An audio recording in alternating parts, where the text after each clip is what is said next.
The following is a feature presentation of our nation's sports show. At last, the wait is finally over. Tonight, our nation's sports show begins. Our full wall-to-wall coverage of the 2025 NFL regular season. Tonight, it is also the beginning of our annual tradition that we look forward doing all season long. Tonight, it is our first full prediction battles. Every single week, we predict and pick the scores of every single game taking place throughout the entire NFL season. Tonight, we also bring to you our playoff and Super Bowl 60 predictions from week 1 all the way to week 18 to the postseason in the wild card round, the divisional round, championship Sunday, and the Super Bowl. Our nation's sports show has you covered throughout the entire NFL season campaign.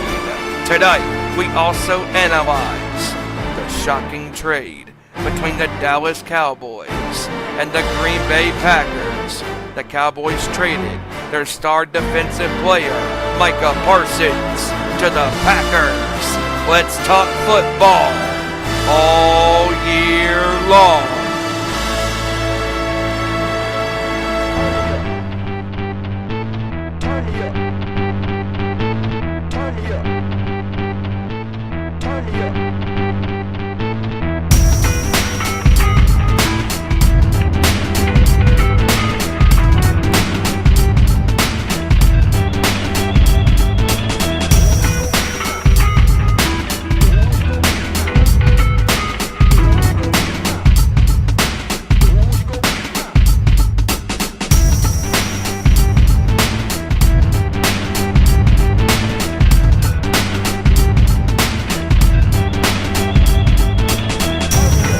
Good up to the court, talking all that is sport, breaking down the latest news, scores, and more.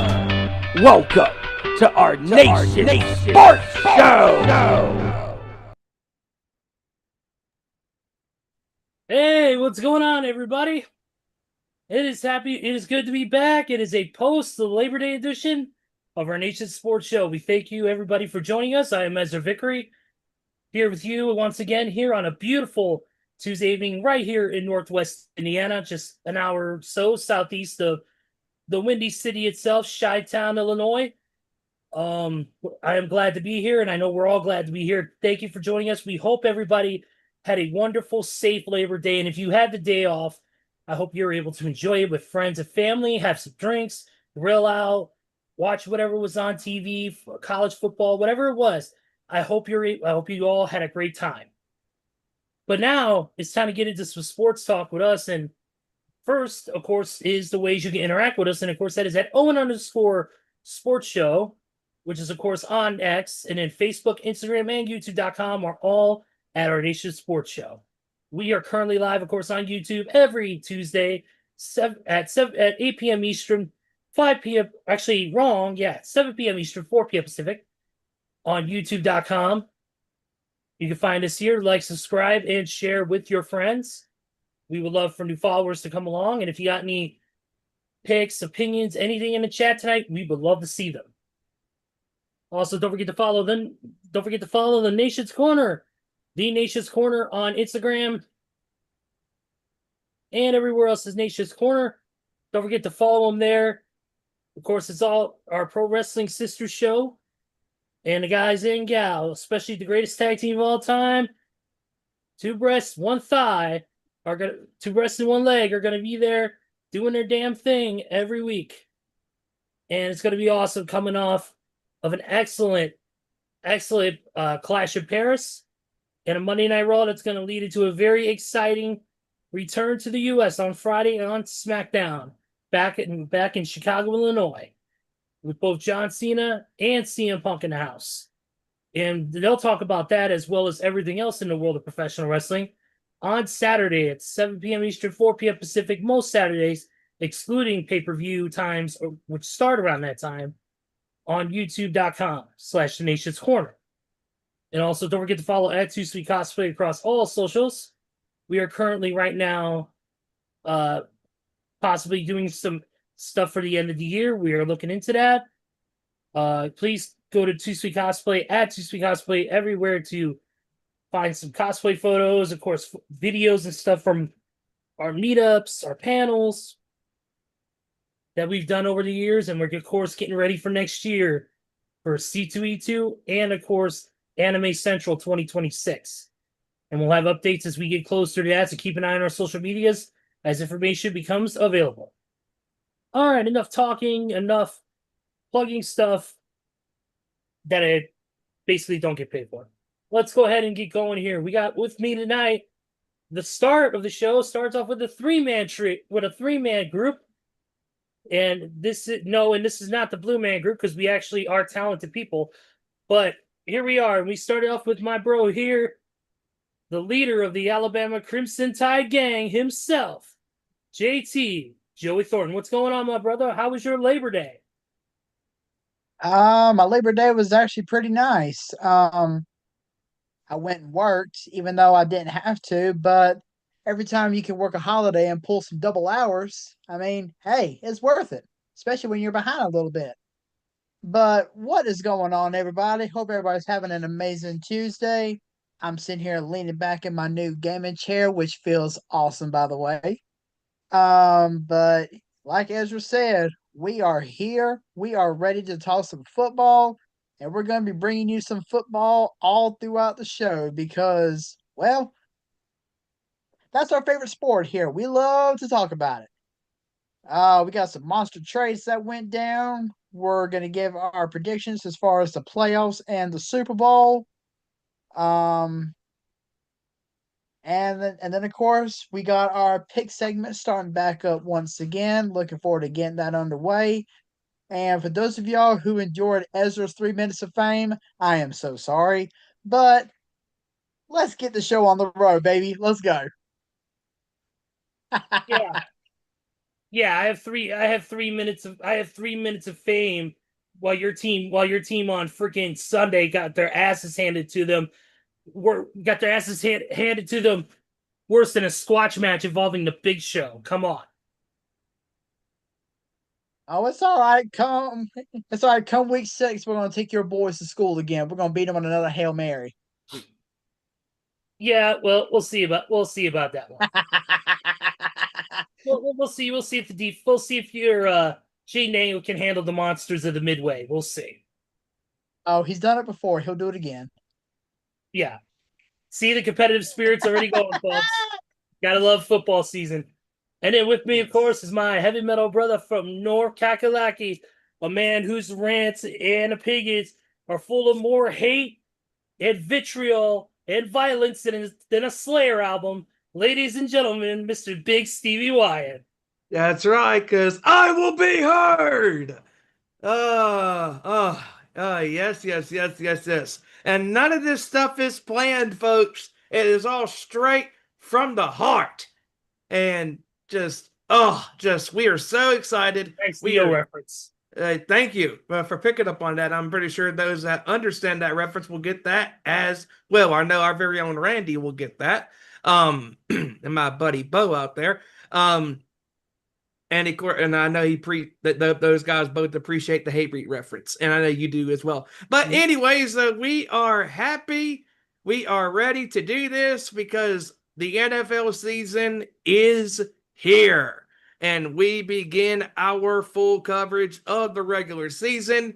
And tonight, in the second hour, we do our favorite segment. We started up again, and we've been doing this for 4 years. The world famous prediction battles.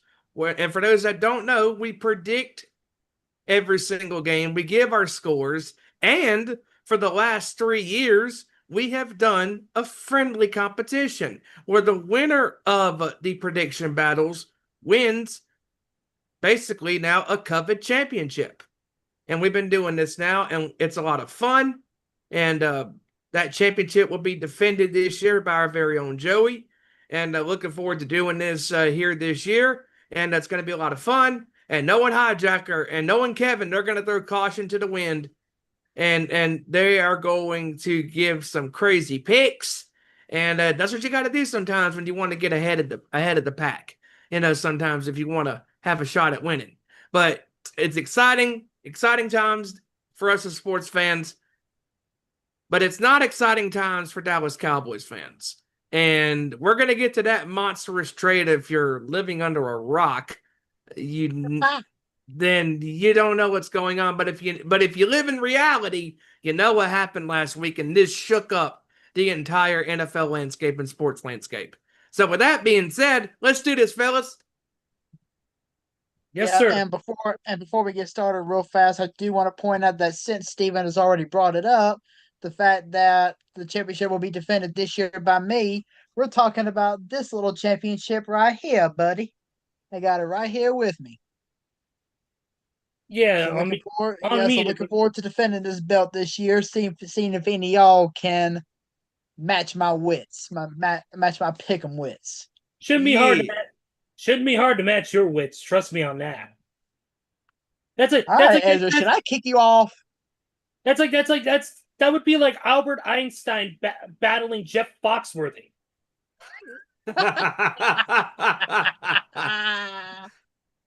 Give me a fucking break. This is the worse idea than the Micah Parsons trade. Give me a break here. We're not even getting into that. And speaking of the Micah Parsons trade, like Steven said, if you're living under a rock, let's get into that right now, shall we? You know what? Let's do it. And man, this went down, and it was insane when we first read it. My jaw was on the floor, and that is that the Green Bay Packers made a trade, and they have traded to get none other than the man himself, Mr. Micah Parsons. And Micah Parsons, not only did he get traded, he got paid big time.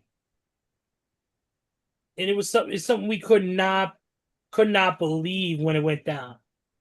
I believe 4 years, $188 million. With $136 million of that guaranteed. Yeah. And good grief. And who were the players that are now officially it was picks, right?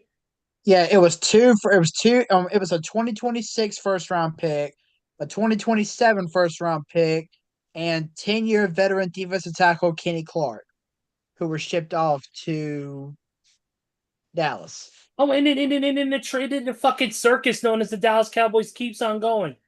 Oh, hey, yeah, we can't afford to pay Micah Parsons, we can't afford to pay him.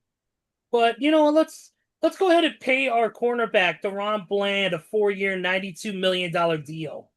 Give me a fucking... Yeah, you are telling me that you, of all people, Jerry fucking Jones, the owner of that fucking giant-ass fucking circus of an organization, you're telling me you couldn't pay your star player, one of your star defensive players, but no, we're going to pay the cornerback a handsome sum of money, but we're not going to pay you a damn dime.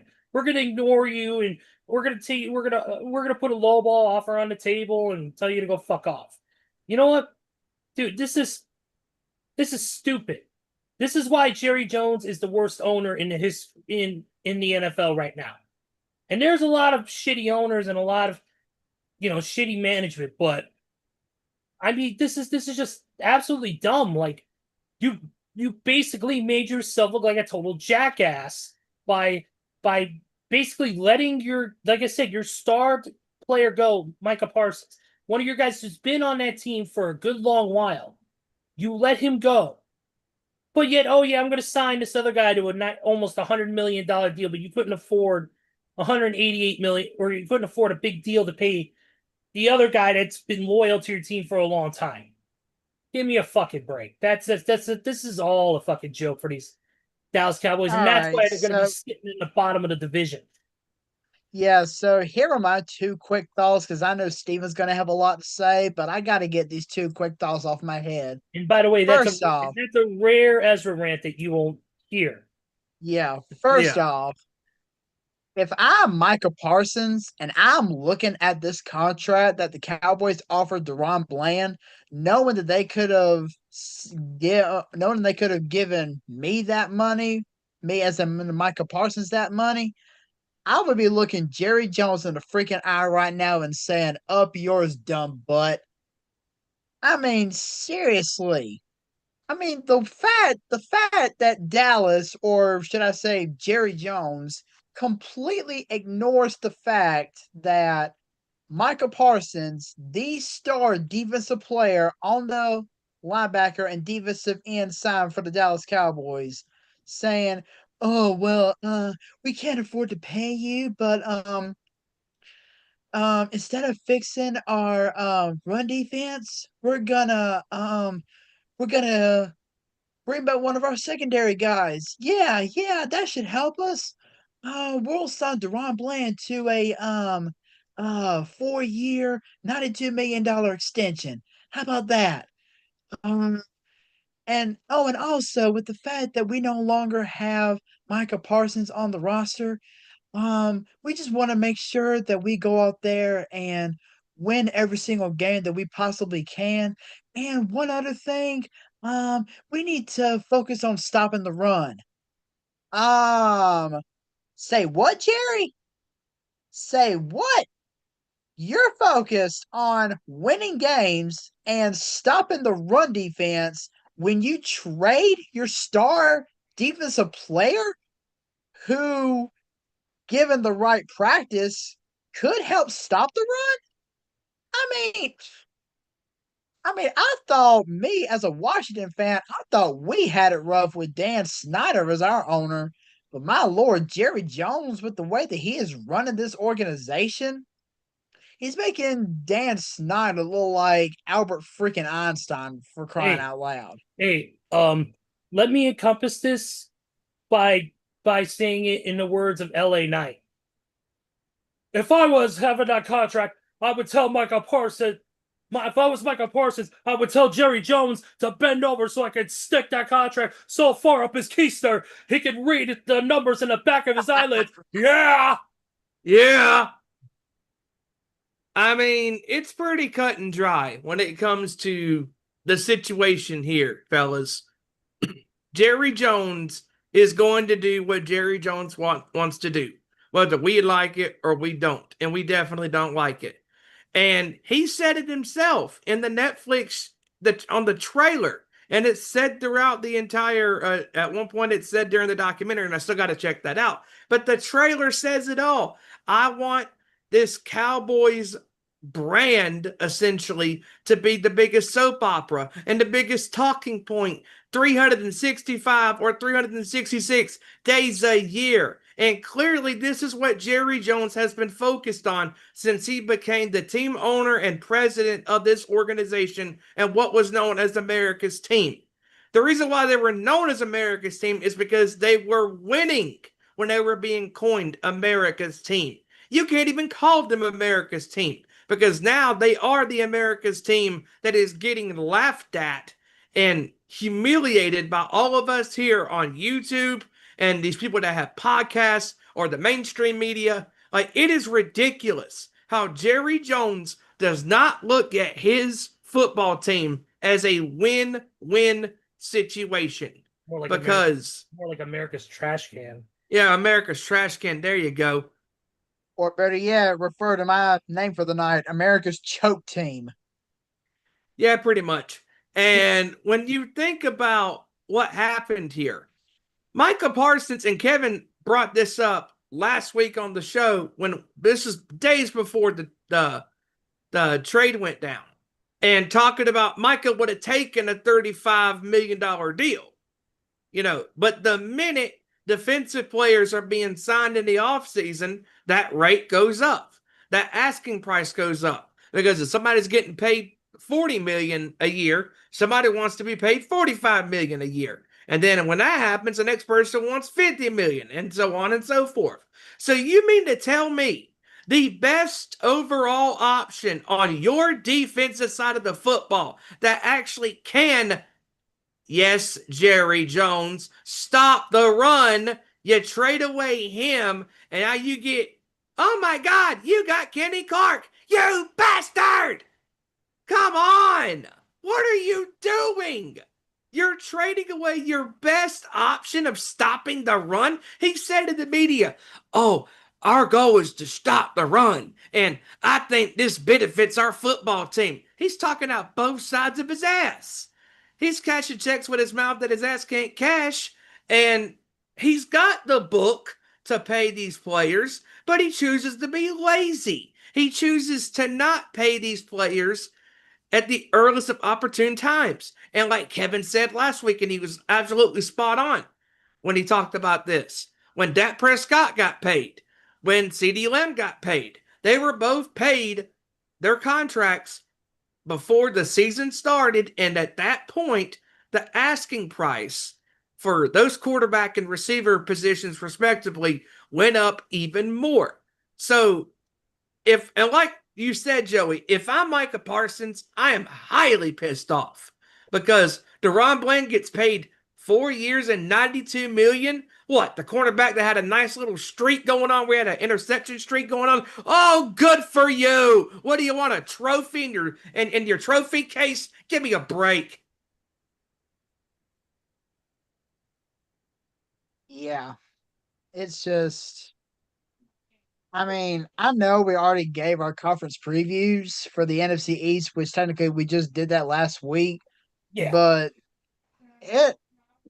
I almost want to change the bottom of my standings and put the Cowboys in dead last and put the Giants in third, because at least the Giants have some brains in that organization. And trust us, that's not saying much. I mean, those are the people who had a quarterback who ran away from ghosts. So, For real. yep, it's going down for real. Oh, hey. Sorry for the Flow Rider reference. I know you get enough of that freaking WrestleMania, so sorry about that. Oh my God. But Just like, be glad we won't have to hear Fiend again. oh God, that was terrible. I'd rather hear Run Away by Slade than hear fucking Fiend. Nah, and that song's gonna be stuck in your head again. Yeah, it's like Tommy Dreamer and Man in the Box. Yep. But like, it's ridiculous, guys. I mean, like, and Kenny Clark is not even a proven player in the NFL. And Micah Parsons already has the pedigree that he is a proven player to get the job done on the field. I mean, has he had his fair share of games, where he's not had a great game? Of course, every great player has had a game or two where they fell off and they weren't great. But Micah Parsons, even during his times of having a streak where he's not, performing great, eventually he comes out of that slump and he performs great, here on out. And to all the actual normal Cowboys fans, I feel bad for you guys. I really do. But it's the delusional fans that I don't feel bad for, because you still have those delusional idiots that say every year that this is going to be our year. This ain't going to be your year, because we are now at 30 years since the Dallas Cowboys last won their last conference championship game and their last Super Bowl, and coincidentally, that was the last time they were even in the conference championship game. And it's also a damning statistic and stats when it comes to how the Eagles, the Giants, and the Commanders, formerly the Redskins, have more appearances in conference championship games than the Cowboys have had in the last 30 years. And the Eagles, the Giants, have more Super Bowls than the Cowboys do. And you know what's also funny? They have 6 combined Super Bowls in the last 30 years. The Eagles and the Giants do. The Cowboys have 5 alone as an organization.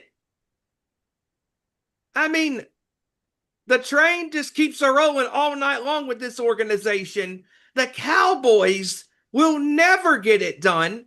And I think if Stephen Jones takes over as the Cowboys owner, maybe they'll start doing something. Because clearly, Jerry Jones's massive ass ego is not going to stop him from wanting to run this team.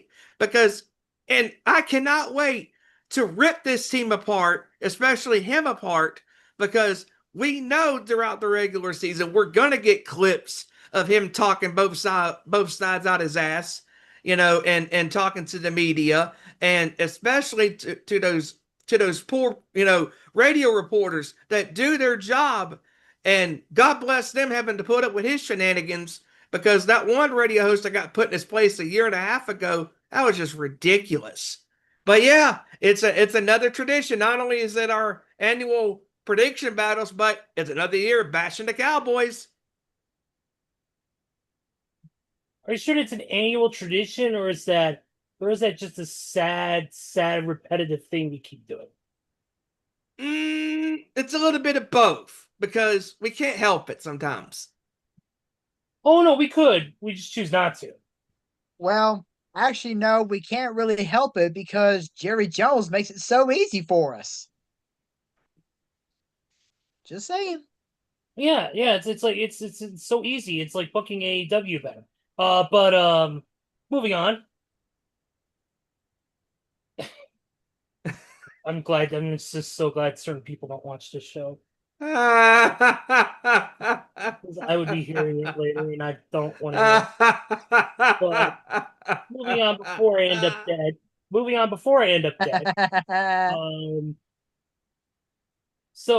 We got other news. So first off, I want to say though the statement that Micah Parsons put out was a nice statement, and also the fact he's saying no matter the situation with the Cowboys that he's going to keep a home in Houston, in Dallas, that he's still going to come back during the offseason to live in Dallas. I think that's a cool move, and just thanking the community for embracing him, and he's still going to work in the community to help out with charity events and things under his own, probably under a foundation he'll start, but he's still grateful. And that's the one thing I will say about Micah is he's pretty grateful and seems like a nice guy. So, and his agent also seems like a very cool guy, because his agent was on ESPN today talking about the whole trade and how it went down. And Micah Parsons has always said that he wanted to be a Cowboy.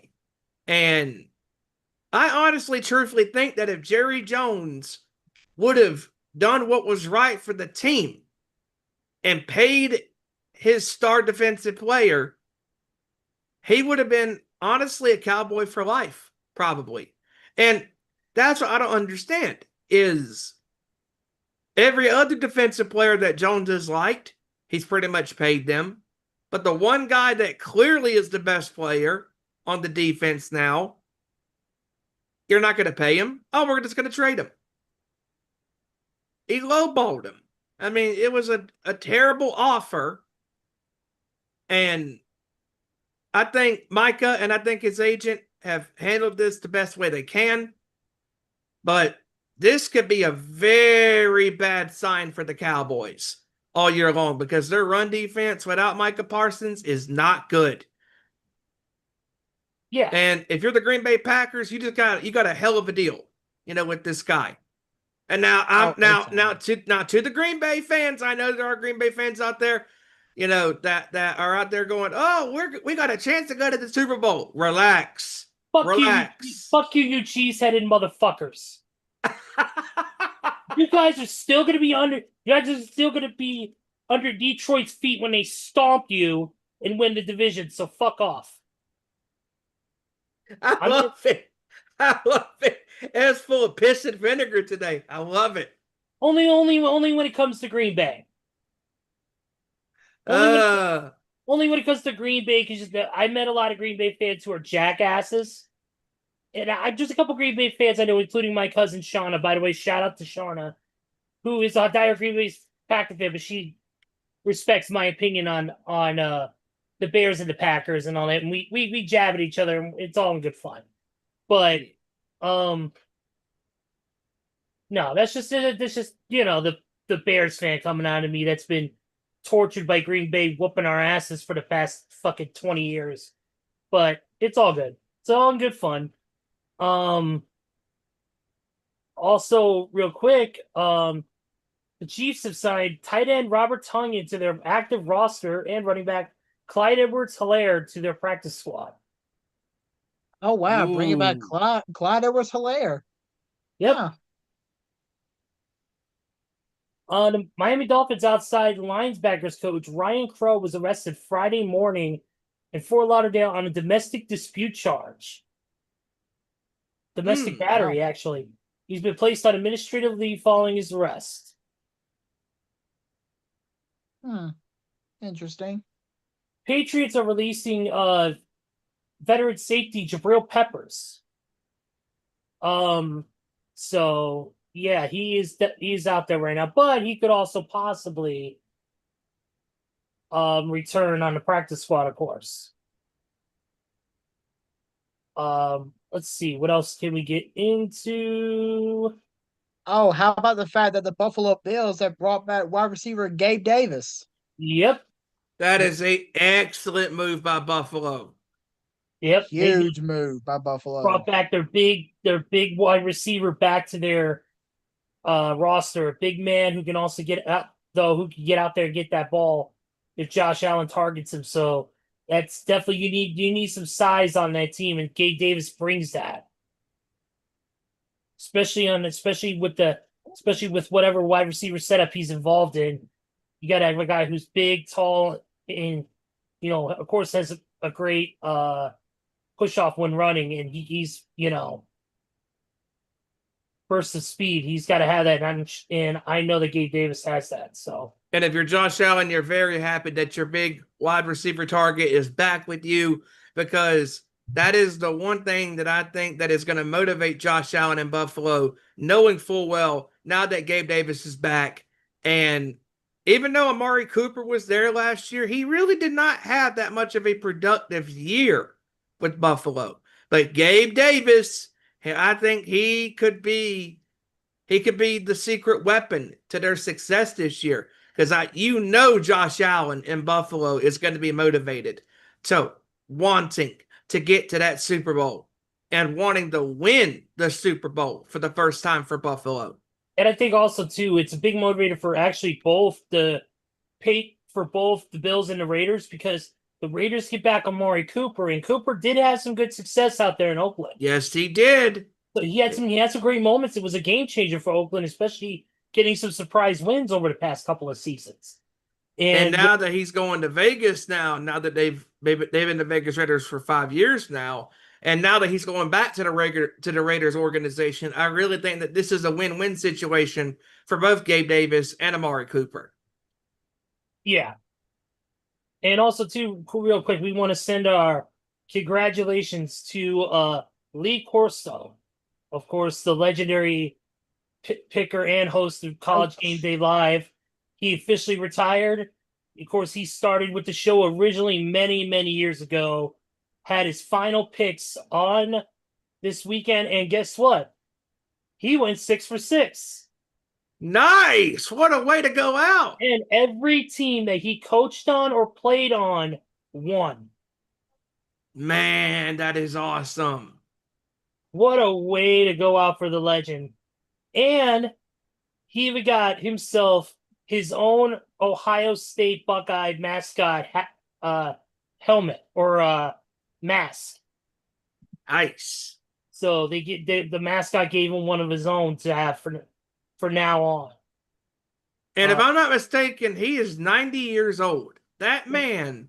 90 years old, and that man did it all the way until he finally said, all right, it's time for me to ride off in the sunset and enjoy the rest of my life. He's had a great career. He's had a great life in sports and the media and coaching and playing. I mean, what a hell of a way to go out. 6 for 6 on your final pick segment. and every one of those teams that either you played for or coached won, like that is a hell of a feat, and you cannot go out any better than that. Congratulations. Yes, sir. Um, real quick, Joey, I noticed you were playing a game earlier. What game are you on now? Oh, I'm just looking at my phone now. Oh, okay, I wasn't sure. Um, oh no, I was just wondering because I haven't started any new games. I'm a retro guy, so I've been playing the same game I played fucking 100 times called Pokemon Yellow Special Pikachu Edition. But uh, Talk I, about a classic. I got bored, so why not? But back to the sports here, folks. Panthers re-signed wide receiver Hunter Renfrow to their active roster. Yeah, Hmm. because their wide receiver that they were gonna have, Jalen Coker, got moved to the injured reserve list. So who knows how long he's gonna be out. Yeah, he's got a quadriceps injury. Ooh, brutal. Oh, speaking of injuries, how about a little bit more insight on one of the injuries that we covered during last week's show? And this is from our very own Kevin Roy, who should be joining us any minute now. But he apparently dropped something that the Houston Texans CEO is now saying that Joe Mixon may not get to play at all this season because of his injury. Yeah, I saw that on I saw That would be a huge collapse for Houston if that were to take place. yeah, especially Joe. Yeah, Joe Mix has been a force ever since joining the Texans. He's been a huge force for CJ Stroud and company. And to lose Oh him, yeah. that would be a huge blow to that team. And Joe Uh Mixon last year had a phenomenal debuting season last year for the Texans. And if you're the Houston Texans, this is a winnable division. But even having a significant injury to one of your key players that helped you get there last year of winning the division for a second consecutive year, having Joe Mixon not there for the foreseeable future, that right there could be a damaging blow to that team. Oh, for sure.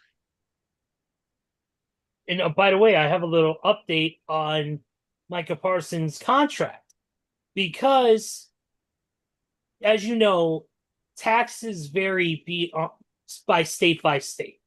Some have state taxes, some don't. Well, Green Bay, as many of you know, obviously has, for mainly for people who buy stuff, the Lambo tax, which is, of course, an extra percentage that goes to the repairs and to the building of Lambeau Field. That's been going on for many, many decades now. Well, there is a state tax, and Micah Parsons will have to pay it because right here it says Micah Parsons 47 million per year will be subject to Wisconsin's 7.65% state income tax, reducing his average salary to 43.4 million per year.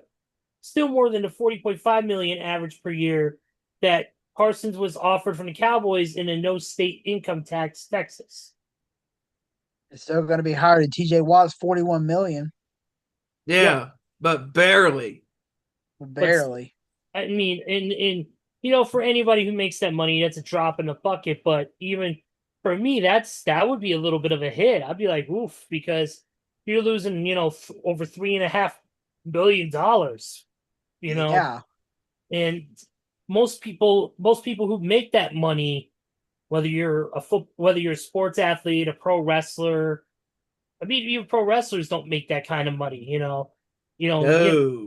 Some may make, some of the top guys like Roman Reigns and Brock Lesnar make, upwards into the tens of millions because of because of their talent power and their pull. But nobody, outside of, Hollywood's elite, you're not, you don't make that much. So for guys like us who are either working minimum wage jobs or don't work at all because of health problems, that's a lot of money. And that would hurt, and even me, that would hurt me, even though I would have that much money because I'm not the type of person that would blow 500,000 on a fucking Lamborghini, even though I could. But you know, it's a drop in the bucket for Micah. He's not gonna. he's not going to care. He's in a good organization with good people. I will say that about Green Bay. As much as I don't like the team because of the Packers-Bears rivalry, and that's just the Bears fan of me, I will say the Packers have a great organization. They do things good, and what they've done by, especially with Jordan Love and getting him, to this level and all that stuff with the great players they have around him has been great. It's been a good thing, and I'm not going to deny that. But yeah, that's, to me, that would hurt me. Everybody else would be like, yeah, whatever. That's just one less car I can't buy. But want to move on to some sad news from the Dallas Cowboys organization, and this is no joke, and that is that Leroy Jordan, who was a part of the famous Dallas Cowboys doomsday defense, passed away. He was a big time player for Dallas. I believe he was in his. Oh yeah, Leroy Jordan. Here it is. Leroy Jordan. He passed away at the age of 84. He was a linebacker on the first Super Bowl winning team for the Dallas Cowboys in the 1970s. So definitely we want to send our condolences and our prayers to the family and friends of Leroy Jordan, and especially to the Cowboys organization for a tragic loss this week coming into the upcoming new season. That's definitely a tough one to go through. So definitely want to send our best wishes to that. And I wouldn't be surprised that at the first home game they honor him with a moment of silence. I'm sure they will. I'm sure they will. The NFL fined former Buccaneers safety Shiloh Sanders $4,669 for punching another player and being ejected. What a great start to your NFL career, Shiloh. Yeah, Exactly. And tell me about it. And because of that, you are not on an NFL team right now. You might as well start kicking people in the balls like Draymond Green.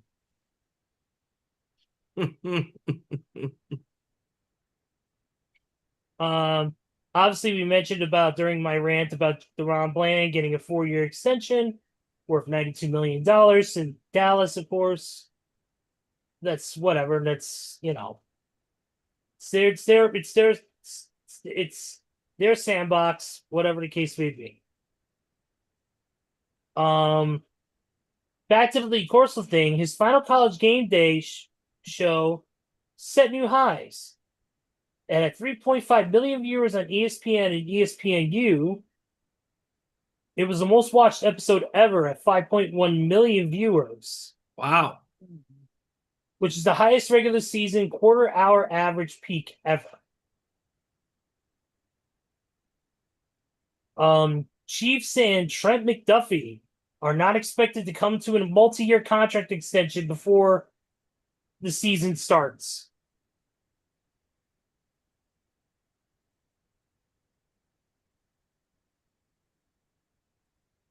Everybody has started to announce their team captains. Of course, the Bears have announced theirs.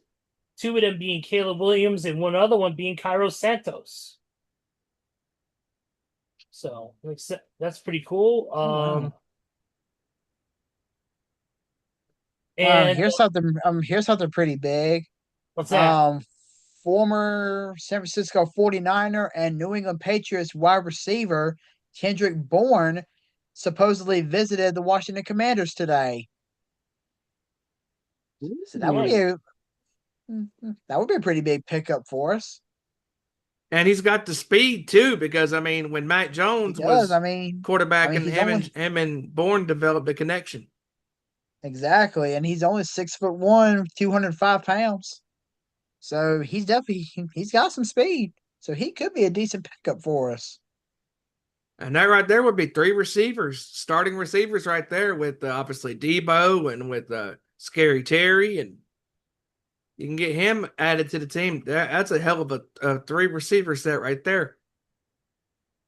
Yep. Also, too, for the Steelers fans out there, Jaylen Warren, who is heading into the last year of his deal, signed a new 2-year contract extension that keeps him contractually tied to Pittsburgh through the 2027 season. Also, another news update for Pittsburgh Steelers fans. I'm sorry if you're going to have to go through a losing season this year because you're going to. Oh, would that be something? If Aaron Rodgers For is the real. culprit of Mike Tomlin having his only losing season. Ah, with a washed up Karen Rodgers as quarterback. Yeah. You gotta love it. Michael Parsons, going back to him, he's currently dealing with a L4, L5 facet joint sprain in his back.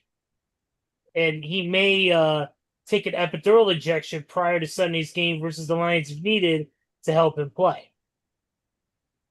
But even if he does get that injection, the trainer doesn't know if he'll be able to play or not. Yeah. You gotta see if that epidural is gonna work or not.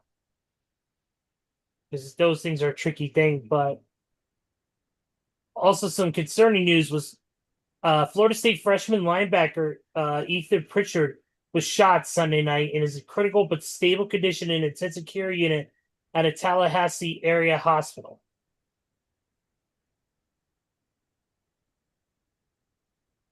So we definitely want to send our best to him. And of course, that was after the win over the Crimson Tide that they had, and I guess he was probably out celebrating and got shot somehow. So, Matt Stafford is officially a go to start for the Chargers or for the Rams, right? The Rams, Rams. yeah. Because Sean McVay Yes. told reporters today that despite missing much of camp with a back injury, he is set to go. So they got their star quarterback ready to rock and roll, I guess. Yeah, and speaking of the Real, Chargers, as since you did mention the Chargers, their running back Najee Harris has been given the all clear to go for Sunday. Yep. Yep. So real quick, this just came across my Facebook feed. There's a meme out there that says, and I quote, Belichick, hey Tom, do you have any college eligibility left? Oof.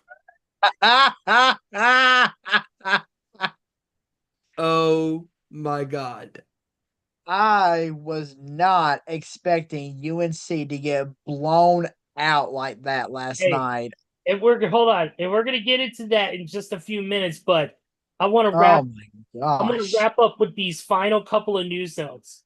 Landon Dickerson for the Eagles has been upgraded to full practice today, putting him on track to be able to play Thursday night versus Dallas. Also, 49ers released Russell Gage from the roster, but they will sign him to the practice squad and elevate him for Sunday's game if he does not sign elsewhere. And then also, the Bucks have agreed to a 4-year extension with tackle Luke Gadecki. All right. And that is the end of the NFL news statement here.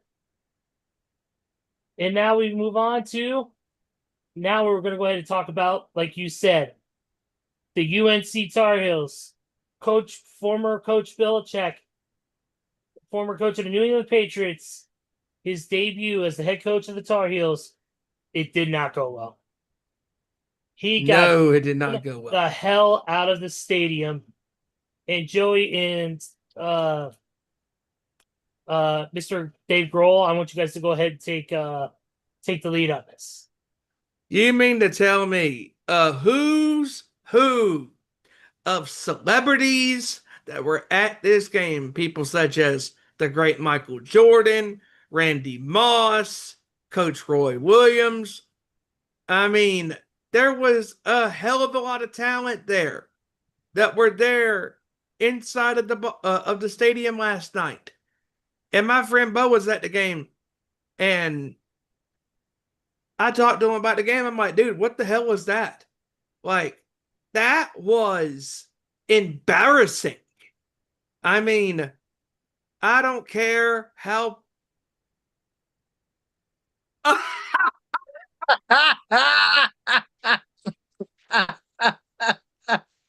Uh, Yes. Jerry Yes, yes, Jones yes. off his rocker. Ladies That- and gentlemen, the one and only Mr. K Rock, Kevin Roy. What's going on, man? Yeah, what's up, guys? It's not Jerry Jones, it's me. But I hope everybody's having a good night so far. well, Yeah, we knew it. yeah. We knew it wasn't Jerry We Jones because automatically knew it was unlike you because Jerry Jones don't have a brain right now. exactly, and we knew it was you because unlike you, you know your head from your ass, unlike Jerry Jones. Jerry Jones is the brain of a dog's squeaky toy. And Kev, you joined at the right time because Jesus, we're talking about this ass whipping last night at the Tar Heels last night. Oh, this was bad. This was bad. Me and my 8 front rows are even disappointed in that game. Yeah, I guess Bill Belichick learned the hard way that it's not the same. Coaching college is not the same as the NFL.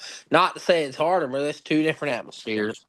And everybody and a bunch of idiot Tar Heel fans that I know personally was we're a national championship team. We're gonna be good this year. Yeah. Well, by the way, the quarterback that you signed in the transfer portal and gave all that NIL money to, they want your money back because the guy didn't have a damn completion in like 2 hours of game time. Ah, Hey, how do you not do that? And The Kev, only Tar Heel- real quick, and to add to this, there was a meme on Facebook I was just telling these guys about. It says Bill Belichick in the comment right now, and then it says in the caption, Tom, do you have any college eligibility left? Oh my God! Oh my god. Yeah, the only Tar Heel that seemed to shown up was former Richmond Raider Caleb Hood, and everybody else is just wah. Didn't cook oh, for oh, nothing. oh, and Hey here's the Tom, do you best have any part. college eligibility left? Oh, it's hilarious. Yeah, you guys want to hear the best part about the TCU blowout? The fact that after North Carolina scored to go up 7-0, the genius sports columnist known as Skip Bayless Yep. put out 2 tweets that literally said, "Wow, Ow. Belichick has a national championship offense. Heels just shredded the Frogs defense." And then he said another tweet saying TCU is about to get blown out. Too much MJLT about to get mossed. I'm like, what game did you watch? Yeah, he spoke a little too soon. He didn't. He didn't let all the eggs hatch before he spoke. So, Yeah, for real. When it comes, I'll say this much: when it comes to the damn game, when it comes to this game, it was just insanity. But it's like Bill Belichick in that game went from celebrated head coach of the NFL, Dallas Cowboys, to just somebody that we used to know. Oh, tell me you did not just go there. I just made a Godier reference. Yes, I did. Steven just got it too. Oh my god. You're just somebody that I used to know. Kevin's like, I came on here for this, man. I should have logged off already. oh no, I was looking at something completely else. I know you're playing Madden, you son of a bitch. No, my daughter's actually on GTA and she's getting all my cars destroyed at currently. Oh dear God. I love it. I love it, man. I love it. Hey, but at least, hey, going back to Madden, at least the Madden trade logic on the sim engine has more common sense than Jerry Jones. Dude, I ranted viciously on the fact that they signed the Rock to that $94 million contract, but yet they couldn't pay fucking Micah Parsons. Okay. Have y'all discussed the Michael Parsons ordeal? Of course we have. Yeah, we We have. did, but we'll give you the talk floor about for it, dude. Oh, Dude, Kevin, please, the because floor I'm is glad you yours. said that about the Deron Bland thing. Because listen, Deron Bland is all pro corner. Don't get me wrong. I mean, he's a great corner. He's better than Trayvon. Can't cover anything. Diggs only can catch balls. But here's my thing. Just like the Deron Bland thing, the Micah Parsons thing, everything was fucked up off of timing. I'm sorry, but if you want to trade Parsons, I get it. Like, I really get it. If you didn't want to suck up 47 million because your dumb ass done paid Dak Prescott 60 million, I get it. Do not get me wrong. The problem is, why do you wait till now to trade him when you could have done this around the NFL draft time? You could have done this at the end of the season. Like, you could have got a massive haul for Micah Parsons, including some day one contributors in this past class. Your quarterback's getting $60 million. Why are you trying to? Oh, I want future first round picks. What the fuck does the future first round pick have anything to do with competing for a Super Bowl? Because when your quarterback's getting that much money, you're expected to compete for a Super Bowl. I mean, what?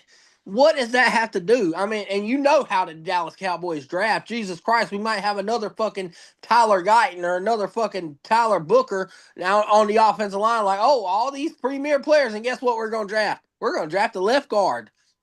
Make it make sense. I mean, Jerry Jones cannot draft. And then, oh, they literally got finesse. You're not trading them to the Carolina Panthers where, oh, they're still going to suck ass with Micah Parsons. You're trading him to a playoff contender who just got at least 3 times better, particularly on the defensive side of the ball. Do you think Green Bay is going to fall out of the playoff seeding? No. Hell no. Do you think Hell Green no. Bay is going to have a? You think Green Bay's first round pick is going to be in the teens? No. You're talking about a first round pick that is 28, 29, 30. Hell, if they win the Super Bowl, 32. I mean, what is that in the NFL draft? You're not picking top 10. Like, it ain't like the Cleveland Browns, and this is the first thing I can ever praise the Cleveland Browns. When they traded with the Jaguars for let Jacksonville trade it up to get Travis Hunter, they got a first round pick. So guess what? Cleveland's looking at 2 top 10 picks next year. That's good for them. Great. Jerry Jones, on the other hand, you're getting a washed up Kenny Clark who can't stay healthy. No offense, he was a Pro Bowler, but he's nothing but a has been. He's over 30. I mean, he's 30 years old this year. I mean, that defensive tackle, he's not Aaron Donald. What the? That's the part I don't get. No, no. I mean, no, no disrespect, but let me just say this: going back to the Deron Bland thing and Kenny Clark, that's 2 of the easiest positions to fill in the NFL. Do not, I mean, I'm not disrespecting their talent because I know they were great. I know Clark was good. I don't know about now. I Deron Bland is good, but there are so many athletes that are good corners in the NFL. Like, you could draft good corners. You can go find one on the free agency market. You can trade for one like the Ravens did with Jair Alexander. They literally got like 6 corners in Baltimore. Defensive tackle, all you got to have is a big boy who can fill the holes. I mean, it's not that hard. So the fact that you're giving up your freaking nature pass rusher for something that's an expendable on defense, like, you can find corners, you can find defensive tackles. You can't find how good and how fast this guy gets off the line of scrimmage. I mean, it's insane. I'm not saying he's a better defensive player than Miles Garrett, TJ Watt. They're more complete. Do not get me wrong. But strictly pass rushing, this guy is a freak of nature. And the fact of the matter is, Jerry Jones wants to sit up there on his pedestal and act like an ass and talk about this is a football decision. No, the fuck it isn't. You talk about, oh, well, we need to stop the run. Coach Micah Parsons. It literally, stopping the run is coachable. You can coach a pass rusher to play better run defense. You can't coach how fast Micah Parsons gets off the line of scrimmage. It's insane to see 3 people block this guy and try because he's that damn quick and that damn explosive. He's like an Aaron Donald and pass rushers. Like, he's gonna get by you.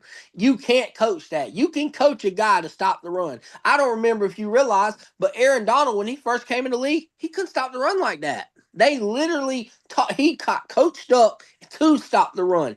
TJ Watt could not stop the run, got to Pittsburgh. 2 or 3 years later, guess what? He was better at defending the run. You can coach this stuff.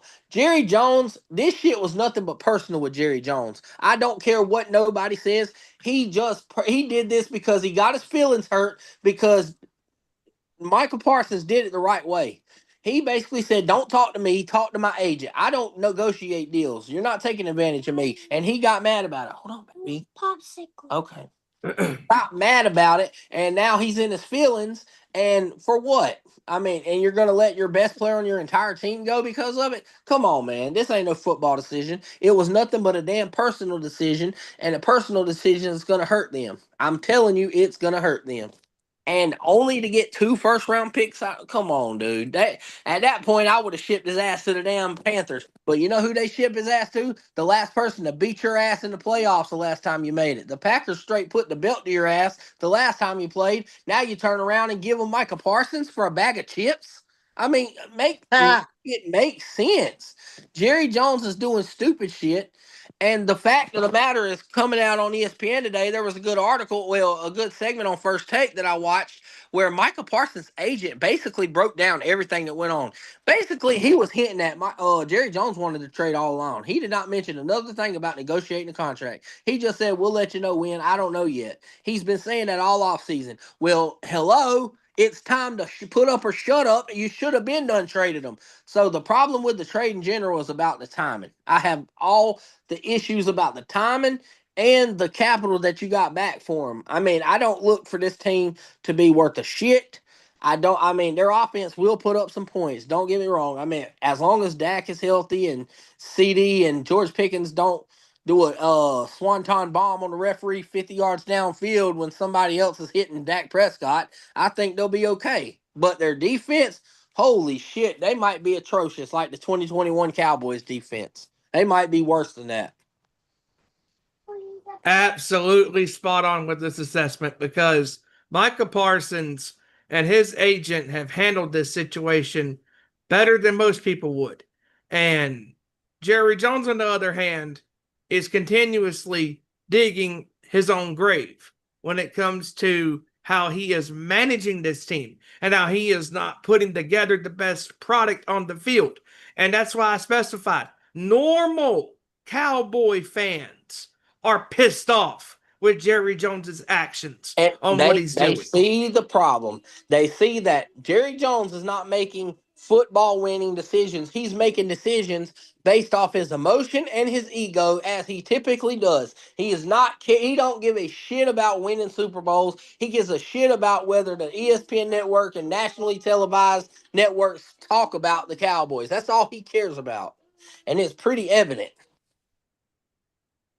Exactly. Yes, sir. And we as far as any other, I mean, as far as the other big news headlines, obviously we talked about the news that broke that talked about Godecki signing a new deal with the Buffalo or with Bucks. We talked about Gabe Davis returning to the Bills. But we are officially now at the top of the hour. And I think it's time to do some predictions, don't you think? We can, or We could do our we Super could Bowl do prediction. our we of course we can make this really quick and give our predictions for the playoffs and the Super Bowl. Sure. Let's go ahead and do that first. Let's do that first. Joey, why don't you go ahead and kick us off then? All right. I'm gonna make this short and sweet. AFC number one. I'm actually gonna give it to Buffalo. I think Buffalo is the much better team. So I think this is their year to be number one in the AFC. Number two, I'm going to say Baltimore. Number three, I'm going to say Denver. Number four, I'm going to say Houston. Number five, Kansas City. Six, I'm going to go Cincinnati. And seven, I'm going to say New England. Ooh. Yep, 7. Yeah, 7. I'm gonna say New England. I think New England, if they play their cards right, I feel they can find their way into the playoffs this year. NFC number 1, I'm gonna go Detroit.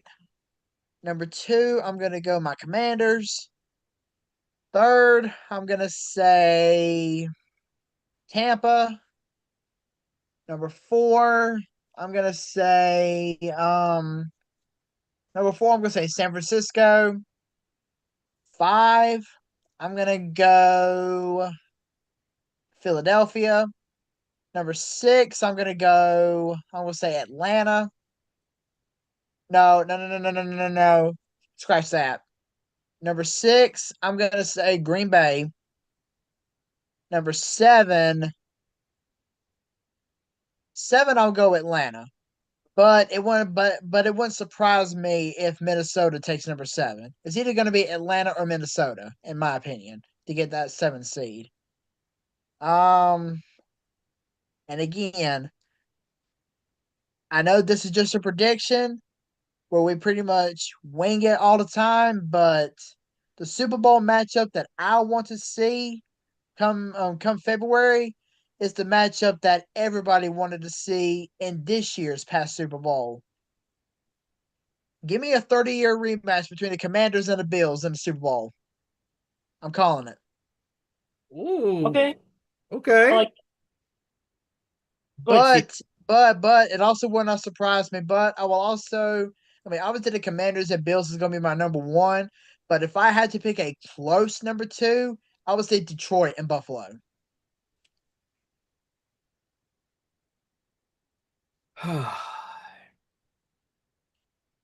So I guess I'll go second. For the AFC, I have Buffalo at number 1. Number 2, I have Baltimore. Number 3, I have Kansas City. Number 4, Houston. Number 5, oh, let's see. Number 5, I have the Bengals. Number 6, Denver. And number 7 is going to be a toss up. My gut is going to go with, oh, I would say Pittsburgh.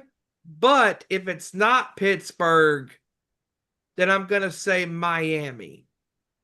For the NFC, I have, no, excuse me, I'm sorry. Not the Dolphins, scratch that, the Chargers.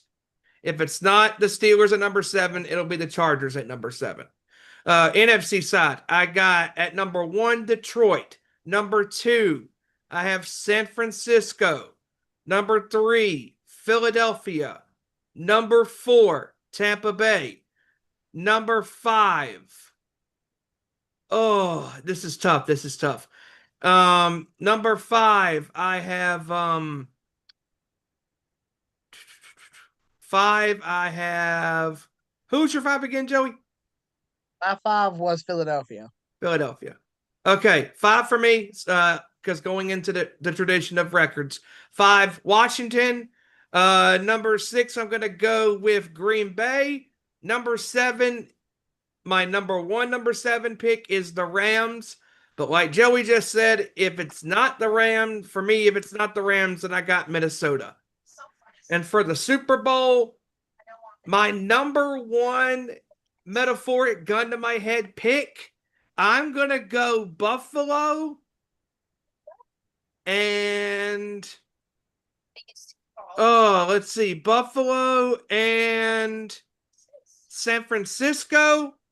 But number 2, I have Buffalo and Detroit. All right, All right. I can see I'll that. go next. I can see that. But real quick, I do want to change my number 7. My number said either Atlanta or Minnesota, but I completely forgot about the Rams. So I'm gonna take out Atlanta and put the Rams or Minnesota in as my 1 and 2 number 7s.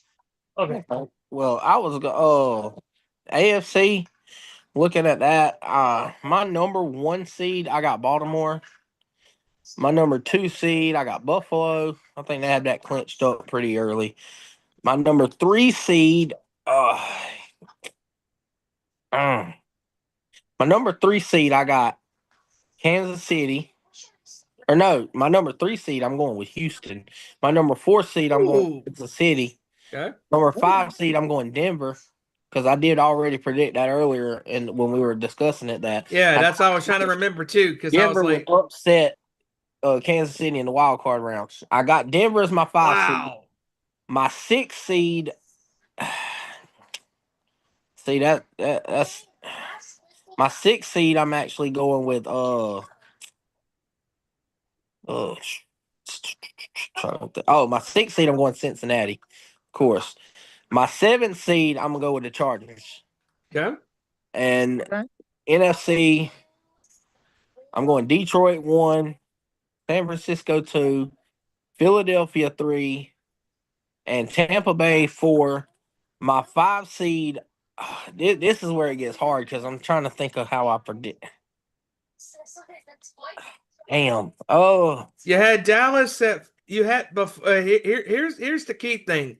You had Dallas finishing over 500 barely, but I but now that didn't Michael, predict them in a wild card because of the NFC North. Now, yeah, here's my problem with the Rams. They could be the Rams. Okay, I'll go ahead and give you my list. The Rams, Commanders, and Packers are the 3 teams I think will be in. there you go. Now, they could Yep. play musical chairs because I don't know.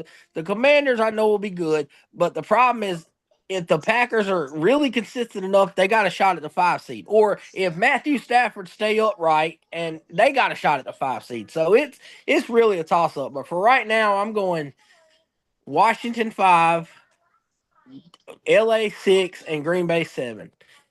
Now I think Green Bay is also that it could go either way. But anyway, I think the conference championship games I'm gonna say are gonna be here's mine. I think it's gonna be Baltimore and Cincinnati in the AFC championship game. And I Ooh. think Cincinnati upsets Buffalo second round. But Ooh. I got them in my AFC and my NFC. I got a rematch from 2 years ago. At this time at Ford Field, I got Detroit and San Francisco. And my Super Bowl matchup, I'd love to see the 49ers back in it. But with the young defense we got, I think Detroit's going to finally get their revenge. And I'm going to say it's going to be Baltimore getting over the hump and defeating the Detroit Lions in the Super Bowl. And Lamar Jackson. I love that matchup. Because, hear me out. Nice. The reason why I got Cincinnati, all them teams like doing far is because Kansas City's out. So there's no more kryptonite. Lamar don't have no Patrick Mahomes for a kryptonite. Josh Allen and Joe Burrow don't have no more Patrick Mahomes for a kryptonite. So I think it's wide open after that first round. But I'm going to go Baltimore-Detroit with Baltimore winning. Okay. Okay. All right. Real quick before Ezra gives his picks, I just happened to see this earlier. Making their return on Monday Night Football is going to be the famous Peyton Eli Manning cast, starting with week 1. Hey. Nice. They're going to be making 12 appearances this year. Weeks 1, 3, 5, 8, 9, 10, 11, 12, 13, 15, 18, and wild card. Hey, well, that's a good thing because maybe they'll get a chance on national TV to go tell them that Archie Manning was adopted the way he played Saturday. They got a Dang. chance to say, no, that guy was adopted. He ain't a real Manny. He was the brother that couldn't make it in the NFL. He was their son. He Hey, ain't ours. anybody see the photo of him at the photo of Archie Manning where it looks like he's taking his face off and it's Dak It's Prescott? Dak Prescott. We knew it was one of them Texas quarterbacks. Damn it. It was me all along. You fell for it. That's hilarious. Okay. I got to agree with Kevin on this. I've got Baltimore first. I got Baltimore number 1. Number 2, Buffalo. Number 3, I have Kansas City. Number 4, Houston. 5, Cincinnati. 6, I'm actually gonna go with Denver, and number 7, New England. And then for the NFC, Detroit at 1.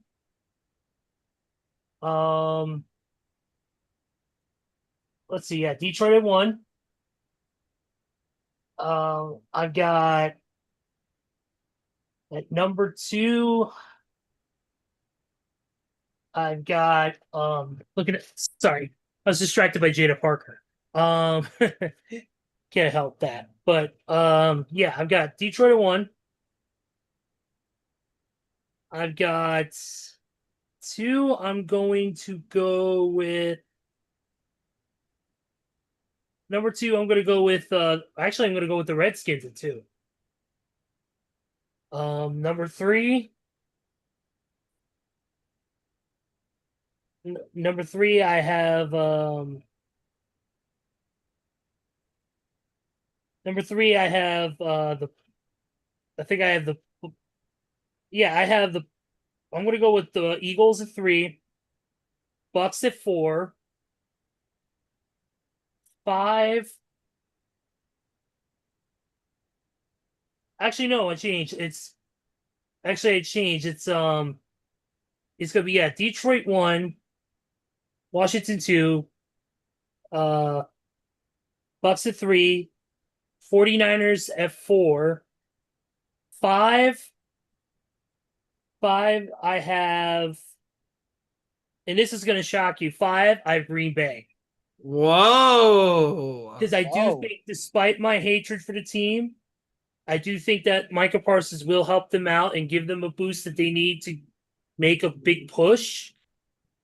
Number 6. Number 6, I have the San Francisco 49ers. And 7, I'm going to go with the Rams. Wow. And in my Super Bowl matchup, for my first one, I'm going to go with I'm going to go with Detroit and Buffalo. And in the other one is, I agree with Kevin, Detroit and Baltimore. And Baltimore does, and I think Baltimore downs Detroit in a very close matchup, in a firefight, and then we see a brand new Super Bowl champ in the Ravens.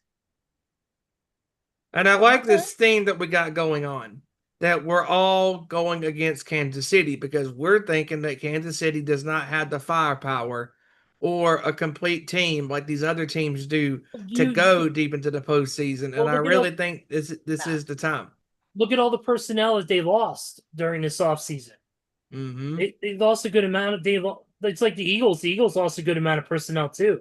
Mm-hmm. That's why the Eagles were a little bit lower on my list, because we're not talking about the old Super Bowl team that we had. This is a different team from what we saw last year. But now it's officially time. Hang Ladies and on. gentlemen, Hang on. Before we start the prediction battle, I just happened to see this scrolling on my Facebook feed. This is actually football goddamn, you keep related. ruining my intro, you son of a bitch. Sorry, but I feel this is I know. something that needs to be said. This is actually great news involving a member of the Jacksonville Jaguars. Jaguars defensive end Josh Hines Allen's 7-year-old son, Wesley, after undergoing 7 months of treatment after being diagnosed with acute promyelocytic leukemia earlier this year, has rang the bell today at the hospital after beating cancer and announcing that his cancer is in remission. Good news. Wow. Good Bravo. news. Bravo, Congratulations. sir. Congratulations.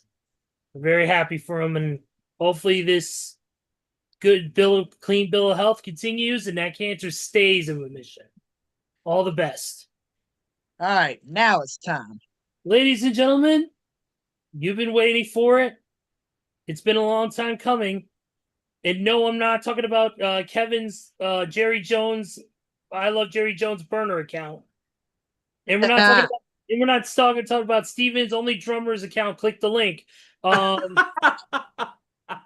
We are here to do once again the NFL Weekly Prediction Battle.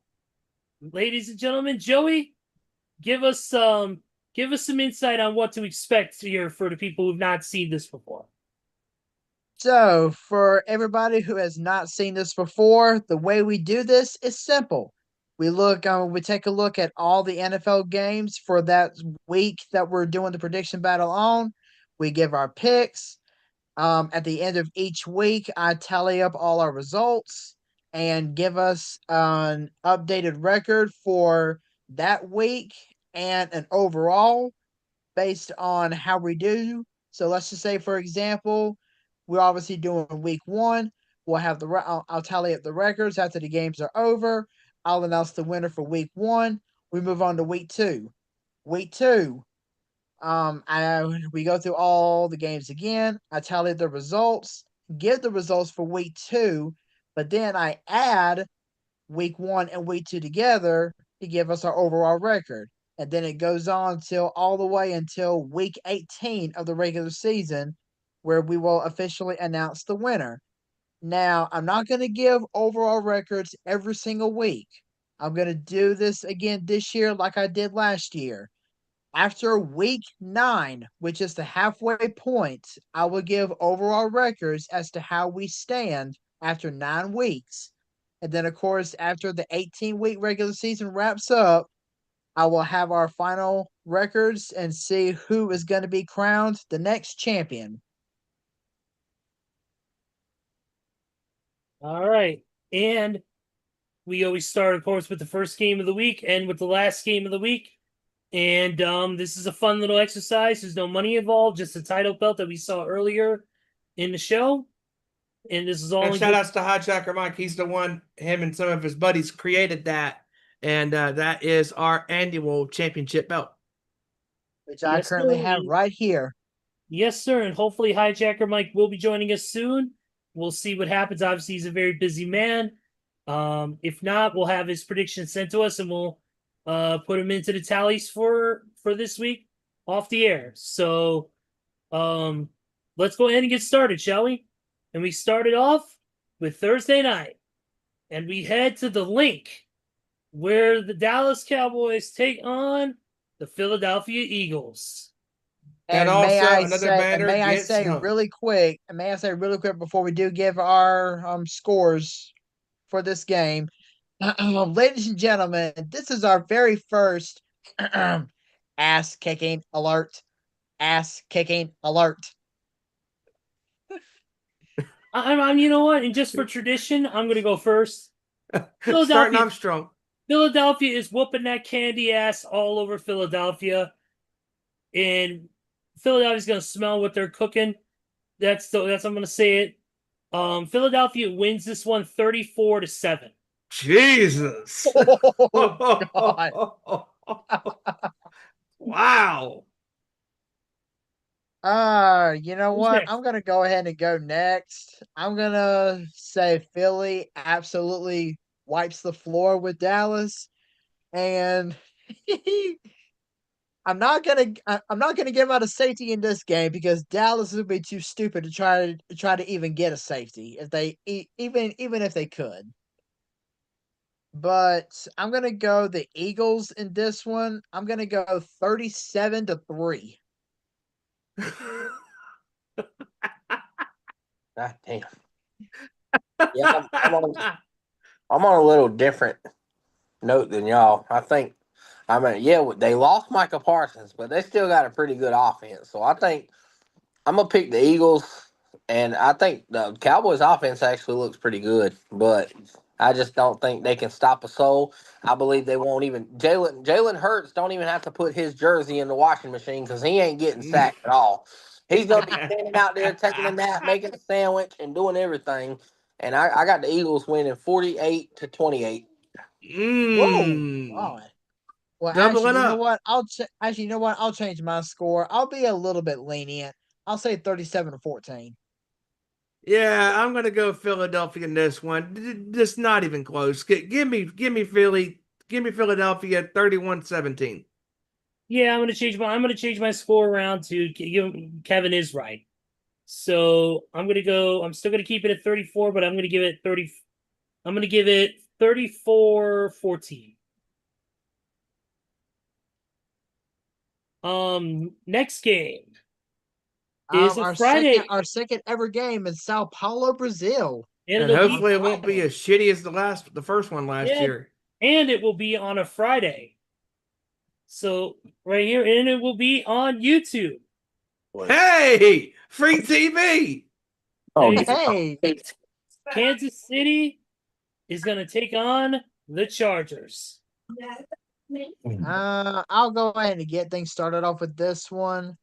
As much as we think the Chiefs are gonna take a back seat to as far as winning the AFC West this season, I gotta go with Kansas City to beat the Chargers in this one. I do think it's gonna be close though. So give me the Chiefs. I'm gonna go 27-17. Oh, you know what? Same exact score. KC 27-17. Nice. yeah, I believe it's going to be a fast paced game, but I believe it's going to be close. Matter of fact, oddly enough, I'm going to predict the same score as the Super Bowl. Or when Kansas City won, I'm going 25-22 Kansas City. Whoa. Okay. Okay.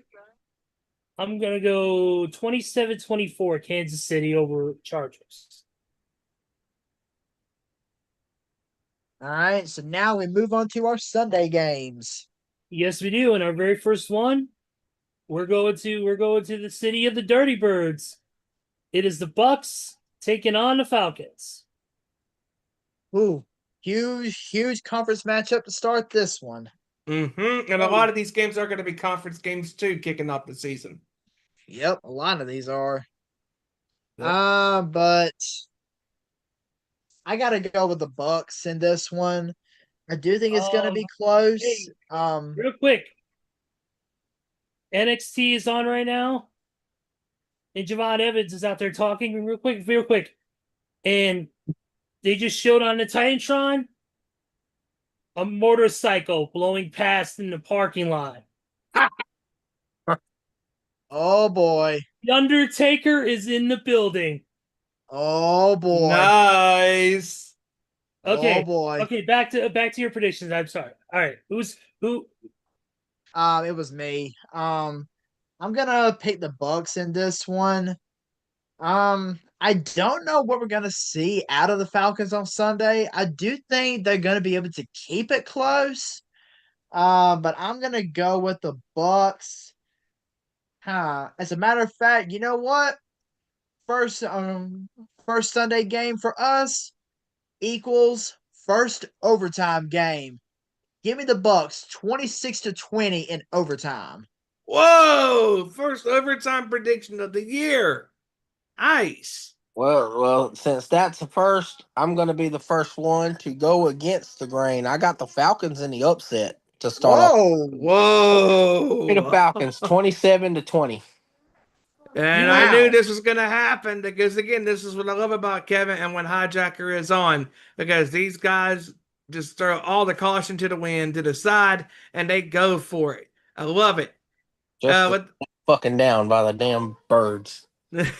Yeah, give me the Bucks to beat Atlanta in a close one because these divisional games are usually very tight. Give me Tampa 28-24. Wow. Okay. I'm gonna go with Kevin. Give me Atlanta to win this one. Aha! 24-20. Okay. I like it.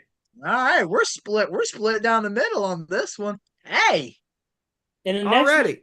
next one is, as I like to call it, the Battle of Ohio. Oh boy. Cincinnati Oh. Bengals head to the Dog Pound to take on the Cleveland Browns. Well, let me be the I'm gonna first to go ahead kick and go this. first with this one again. I was talking about this game, or I was talking about all the week one games with my coworkers earlier today, and he was talking about Cincinnati and Cleveland, and I was like, well, Cincinnati does tend to struggle a lot when it comes to their division rivals, but I'm still gonna go with Cincinnati because Joe Burrow, Jamar Chase, and T. Higgins, that's 70% of the Bengals cap space. And if they don't go out and play like they've earned it, then it's going to be another long season for Cincinnati. But give me the Bengals to win this one.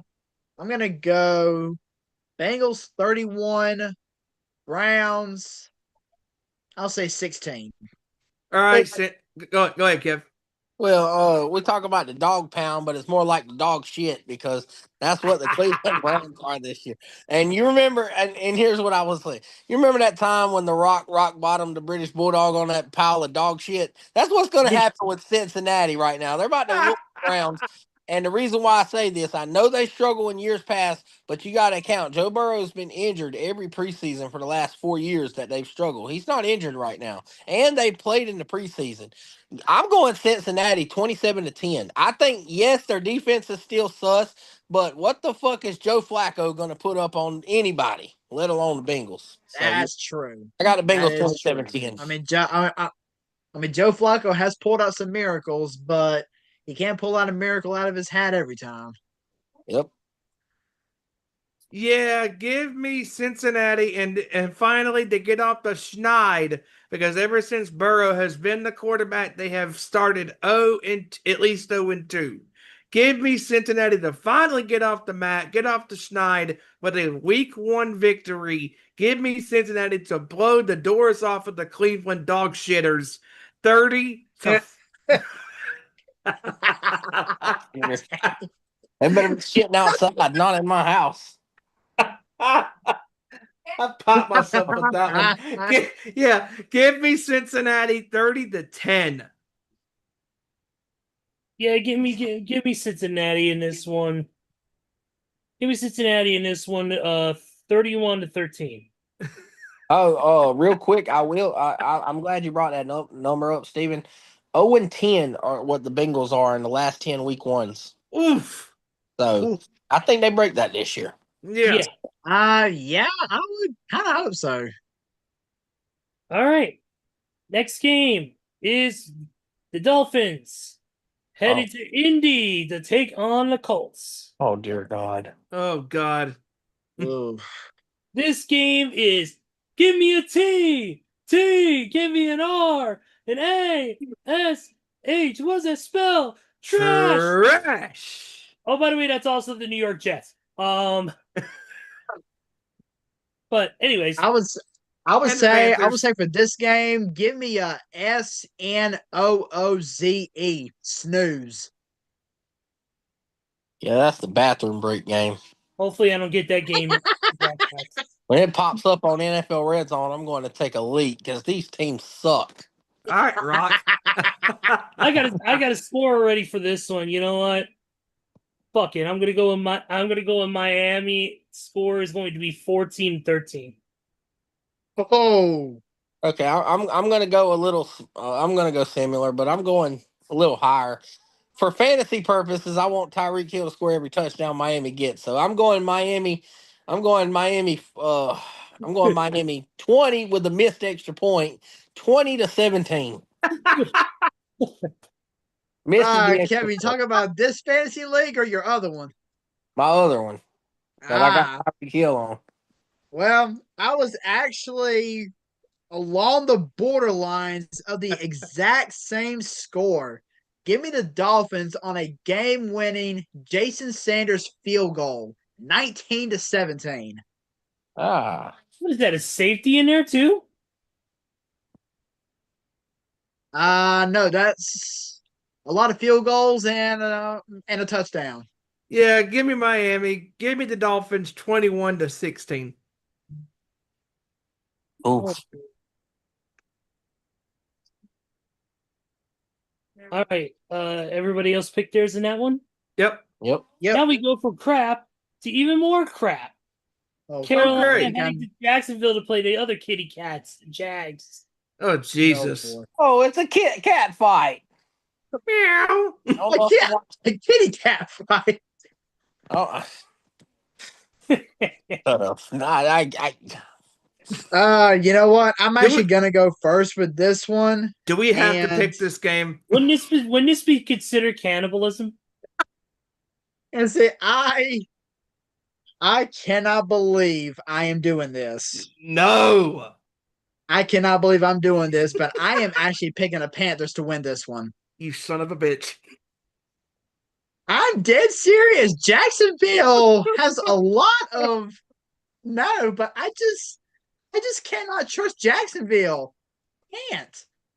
I'm sorry, but I just cannot trust Jacksonville right now. You put So negative numbers on this game. I'm actually gonna do. I'm actually gonna pick the Panthers in this one. I think the Panthers are gonna go into Jacksonville and actually pull out a win. So give me the Panthers 17-14. Wow. You know what? Seeing as someone, first of all, I don't think anybody should have to endure to watch these two pussies fight because it's already a little cat fight going on. But since someone actually picked the Panthers, that means I'm not picking the Panthers. Give me the Jaguars, 21-9. Give me Carolina. Give me Carolina in this one, 10-6. Oh Is- God. This game is utter fucking garbage. Actually, no, that's a game that's coming up in just a couple games here. No, Look at no. how list I am. Yeah. That Okay. that's a lesson to you, Ezra. Don't ever say it can get worse because it can get worse. What is this? The fucking Death? What is this? The Death Riders in AEW? Oh, Oh no. Because oh. we had to endure 9 pissing months of that dog crap.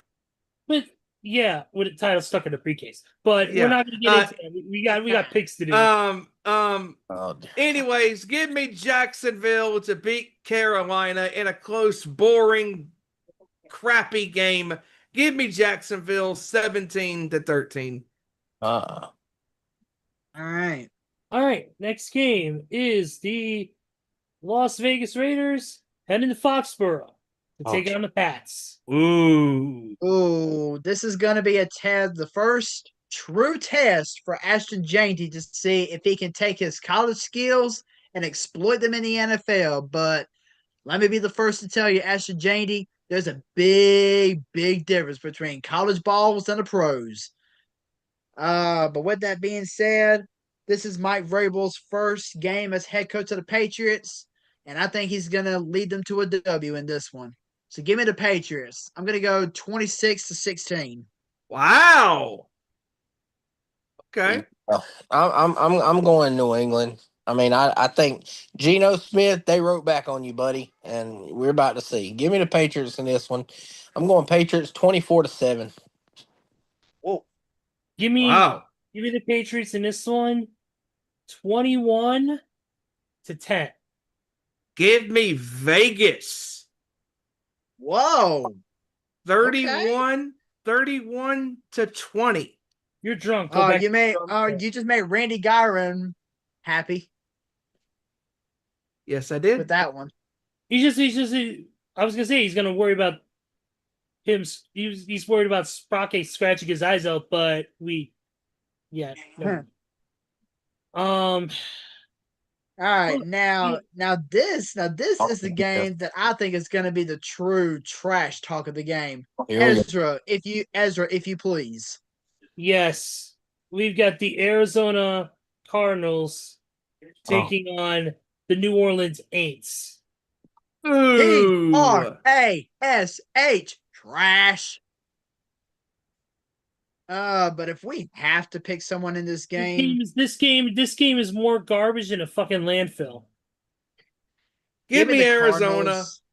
Cardinals. Give me the Cardinals. I'm going 17-6. Keeping up with the Kardashians is more entertaining than this game. Ooh.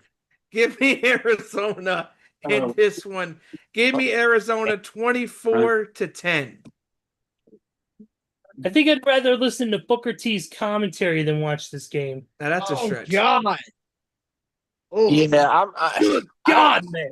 I don't think Arizona's any good, but I think the Saints are just that bad. So I think this score is going to start looking like Bill Belichick's age gap with his girlfriend. Give me the Cardinals 31-6.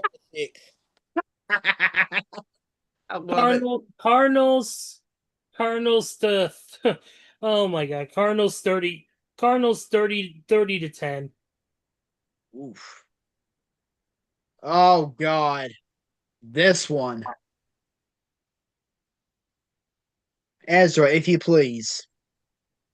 Oh, well, we got we got to hear the debut of the now Aaron Rodgers led Pittsburgh Steelers taking on the His former team. Jets. Oh my God. Can week one get any worse? You The know what? script writers were in the room working on this one. You know what? I'm gonna throw a screaming curveball at y'all. I think this ain't gonna be the Aaron Rodgers revenge game. This is gonna be the Justin Fields revenge game. Holy shit. 20-17. You know what? I'm taking that exact same score. Jets 20, Steelers 17. Wow. I'm going 24-21 Jets over the Steelers. I'm going same score with Ezra, but give me the Steelers. Yeah, Whoa. Aaron Glenn's gonna scream at Aaron Rodgers at the end of the game. Go back to your retirement home, old man. We don't want. I tried to tell Elder that for years. He's still in our Zoom room. Sorry, Elder. Finally, a game with an easy pick. Yep. Tennessee Titans, Denver Broncos, and Mile High. Give me the Broncos to absolutely shellac the Titans.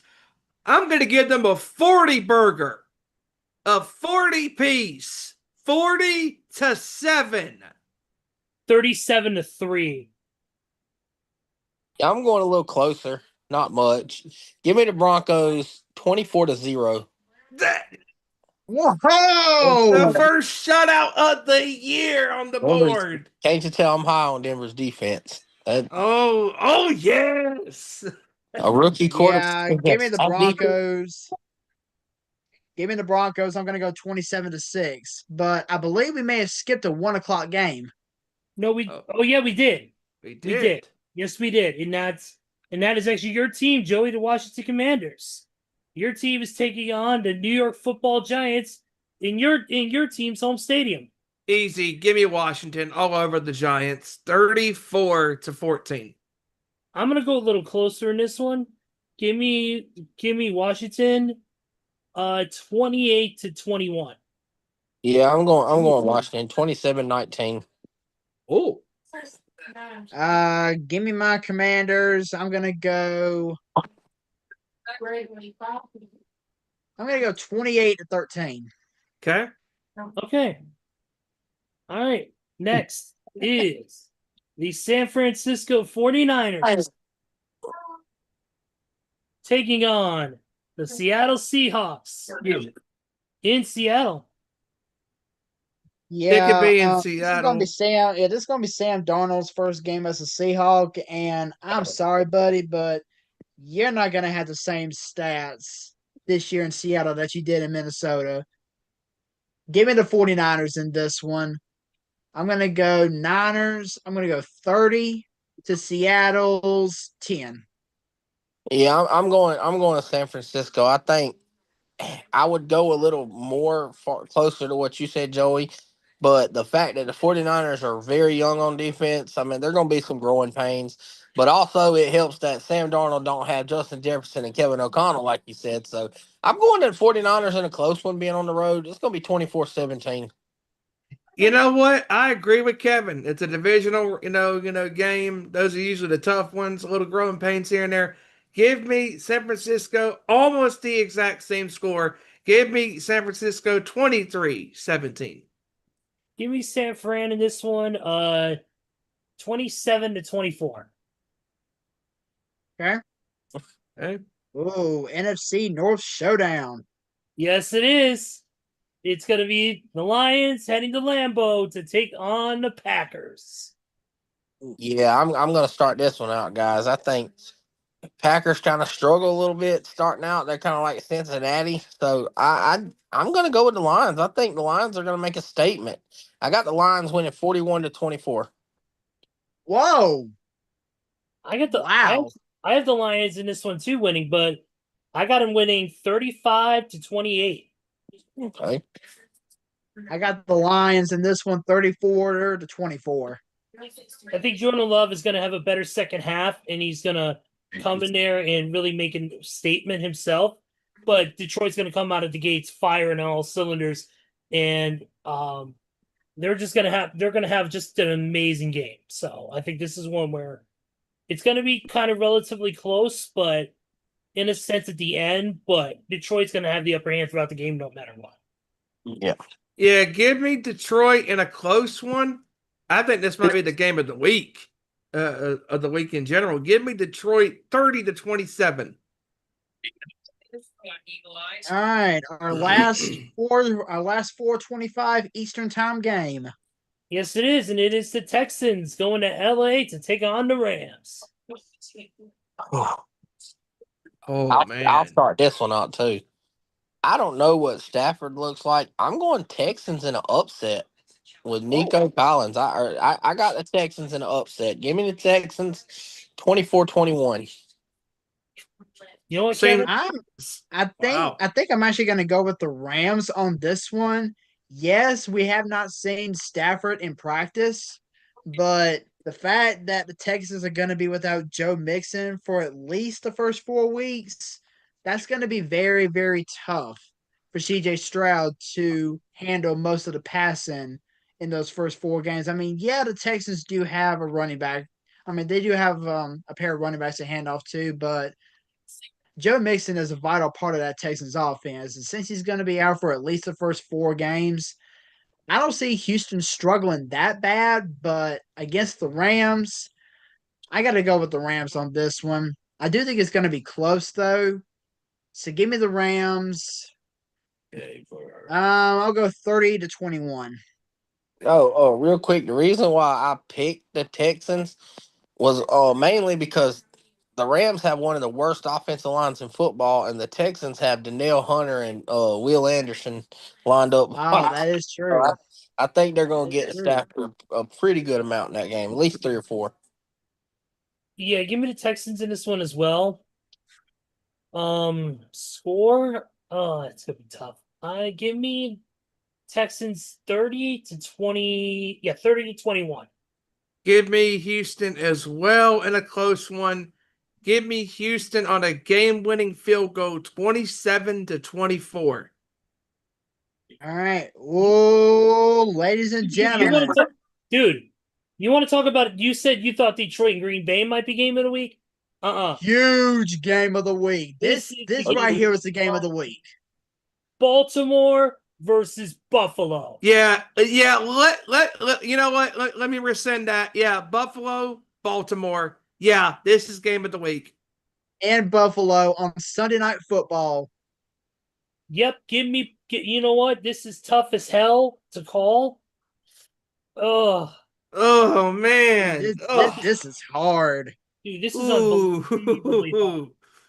I mean, don't get me wrong. I do have Lamar Jackson and Derrick Henry on my fantasy team, but I really think this is going to go Buffalo's way. I mean, they're on their home field. I hate to see a team lose this game, but I do think this is going to be an absolute shootout. So give me Buffalo on a game-winning Josh Allen touchdown, whether it's a pass or a run, 41-38. Give me Buffalo on their home field in a close one. Give me Buffalo on a game-winning touchdown by Josh Allen. Throwing to Gabe Davis. Winning 34-31. Wow. Yeah, and trailing in the fourth quarter. I'm going to go against the grain. I'm going with the Ravens in a close one. I think this is going to be a history-making game for both teams. I believe both quarterbacks have over 100 yards rushing in this game. I think that would make it one of the first times ever that two quarterbacks opposed each other, both had over 100 yards. So I'm going with the Ravens in a close one. I just think Derrick Henry is going to be a little more of a factor than the Bills' weapons. And I'm going 28-27 Ravens. Wow. I'm going, and you know what? I'm going with Kevin. I'm going with the Ravens. But it's going to be a firefight. This is truly going to be a firefight. This score, Yeah. it is going. I'm going 41-38. Hey, same score as me. 41 Only a different 38. team. Yeah, 41-38. And I think it's going to be a rushing touchdown by Lamar Jackson. Okay. That's Keep in mind, the and Ravens. And keep in mind, this is a rematch of the AFC divisional round in which the Bills squeaked out a 27-25 win over the Ravens in the playoffs. and then Monday Night Football. Minnesota travels to the Windy City itself, Soldier Field, to take on the Bears. You know what? I'm gonna get things started off with this one.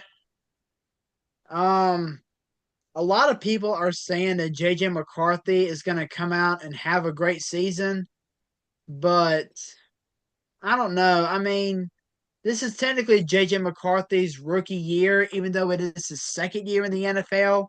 But this will be his first time actually coming onto the field for a regular season game.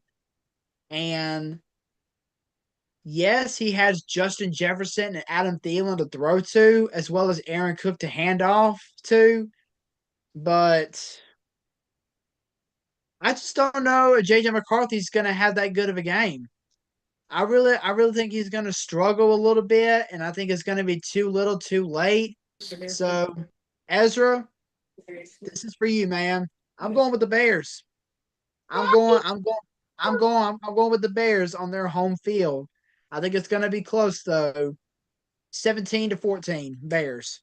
Yeah, I'm loving Chicago in this game. I think that McCarthy, he'll probably have a decent season, but I think that Chicago is going to give him a rude awakening, and they're going to unleash hell with their defense. And I think that Ben Johnson's going to dial up the offense with his offensive schemes that he did with Detroit. Bring that to Chicago. I think this will be a different Bears team considering who the head coach is because he is a great coordinator. Give me Chicago all day in this one, 28-14.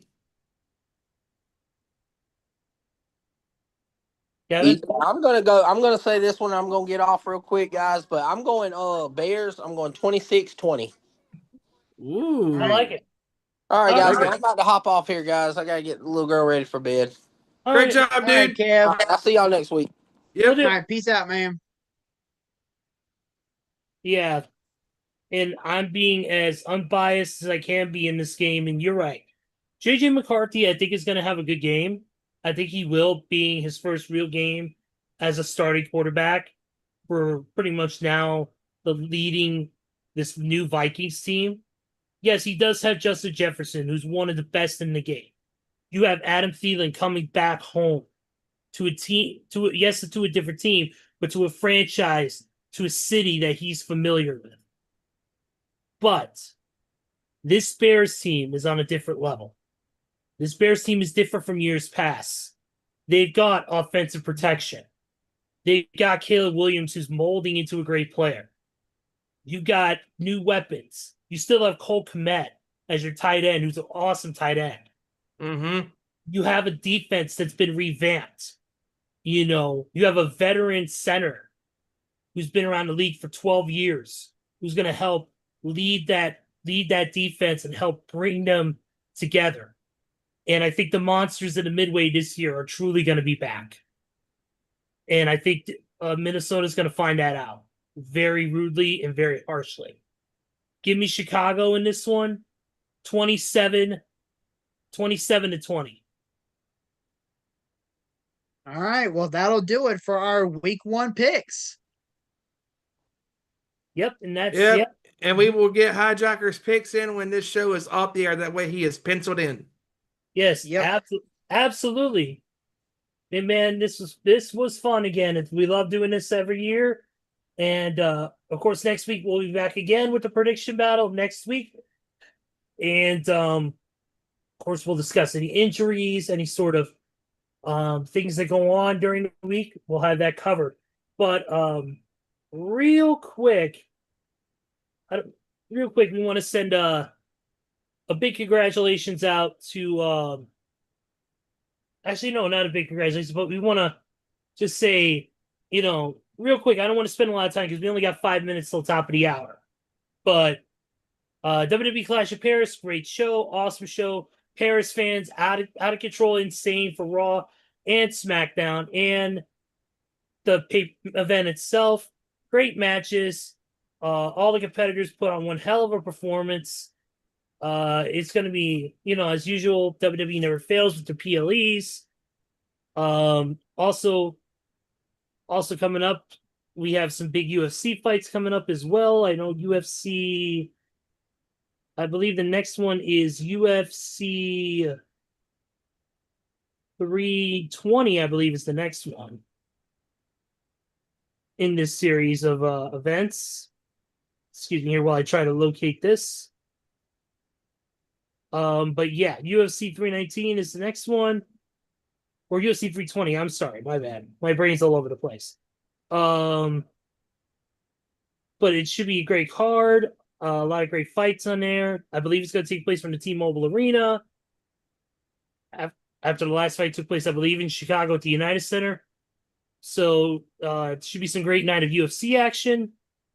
But I think that's all I have. Do you guys have anything you want to discuss real quick before we close it out for tonight? I do want to say real quick in regarding to the show on Sunday, Clash in Paris, the John Cena and Logan Paul match was absolutely incredible. Yep. I mean, and that Paris crowd, man, they were so into that match. They ate it up. And also thought the Fatal 4-Way was really good. And also, shout outs to Becky Lynch and to CM Punk for one hell of a promo segment last night on Raw. Yes, definitely. That was amazing. Yes. And also shout out to that crowd for serenading the phenomenal one, AJ Styles. 5 straight minutes. Unbelievable. Yes. Yeah, but it really makes me wonder that since SmackDown's going to be in Chicago on Friday, it makes me wonder if AJ Lee's really going to come back and help her husband against Seth Rollins and Becky. Real quick, I'll say this. You can't do nothing else but have AJ Lee appear on that show. Anything else to that crowd would be a disappointment. And I think the reason why Punk was talking to Rhea was in case the AJ stuff didn't work out, whether she couldn't wrestle, suffered an injury, whatever case may be, they have plan B, because obviously she hasn't been in the ring in 10 years. So outside of the training that she's done for heels and for WOW and other things that she's been doing, outside of that, she hasn't been in a ring competing on a regular basis, even for a one-shot, in over a decade. So, but we'll see what happens. Friday coming up, we'll find out. But right now, of course, it's NXT, and we're going to watch NXT, but we're also going to keep an eye on the world of sports. So, Joey, go ahead and close it out proper, my friend. Once again, great show with you guys. It was awesome bringing back the pick segment since we finally got some NFL action coming back for the first time since February. And again, like Steven said, we'll get Hijacker scores at some point before the games start on Thursday. So he could be penciled in for his week 1 scores. Yeah. But yeah, again, that's pretty much it. I mean, it's a great day to be alive, especially if you're a football fan. College football is back in high swing, and NFL is going to be back starting in 2 nights on Thursday with just about a full slate of games on Sunday. So it's going to be awesome watching some football once again. Yeah, that's pretty much it for me. Peace out. See you guys next week. All right, will do. Steven? Great job, guys. The 4-headed monster, back at it again. And yes, we'll get Hijacker scores in for this week before the games start on Thursday. And great doing this again with you guys. We are so happy, so excited to be covering the NFL coast to coast, every single game, all the big stories in between. And already our pick segment is looking really juicy. And it's the first full week of games. And it's going to be a lot of fun throughout the entire season. And looking forward to doing this all year long. You can follow us on Twitter at Owen_Sports Show, Facebook.com/Nation Sports Show. You can also follow us on the YouTube channel where we are live on most Tuesday nights at our normal time of 7 p.m. Eastern, 6 Central, 4 p.m. Pacific at youtube.com/Nation Sports Show. And also don't forget to follow The Nation's Corner on Twitter at Nation's Corner, Facebook, Instagram. And we're the guys and gal are live on YouTube, youtube.com/The Nation's Corner. 7 p.m. Eastern, 6 Central, 4 p.m. Pacific. Again, Twitter at Nation's Corner, Facebook, Instagram, and the YouTube are all at The Nation's Corner. Thank you guys for tuning in live. Well. DIY is back in NXT. Nice. Oh, nice. And it came out to the original DIY theme. Oh, dude. That's awesome. Yep. All right, go ahead. Sorry. Great job. Great job by all of you guys. Thank you to everybody tuning in live and those that tune in on demand. Thank you very much as well. Can't wait to be doing this again all year long. We will be back next week as we recap week 1 and preview week number 2 of the National Football League. And with that being said, Ezra, wrap us up, my friend. All right, man. Thank you so much. Thank you so much for everybody for joining us. We appreciate it. You can follow our individual social medias, which we talked about, which of course will be posted in our descriptions and all that. So check that out. Also, don't forget to follow 2C Cosplay, Nation's Corner, and of course this show. And for that, and for everybody here in the Sports Show Nation, for Kevin Rory, Stephen Wyand, Joey Thornton, Hijacker Mike, and everybody else, I am Ezra Vickery, and we will see you all next week for another great edition of our Nation's Sports Show. Take care, everybody. Have a great week, and we will see you next time. Peace out. Same time, same Sports Show channel. Turn me up. Turn me up. Turn me up. Turn me up.